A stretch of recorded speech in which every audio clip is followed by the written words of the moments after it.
Saudara, pemberlakuan pembatasan kegiatan masyarakat atau PPKM diperpanjang selama 1 bulan hingga 4 Juli 2022.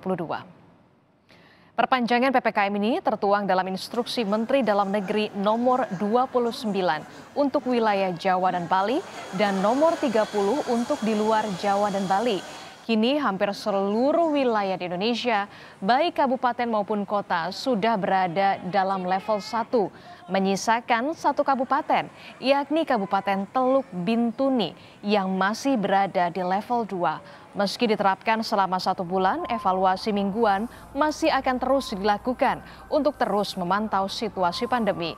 Hasil evaluasi mingguan akan menjadi acuan Presiden Joko Widodo untuk menentukan langkah penanganan pandemi selanjutnya.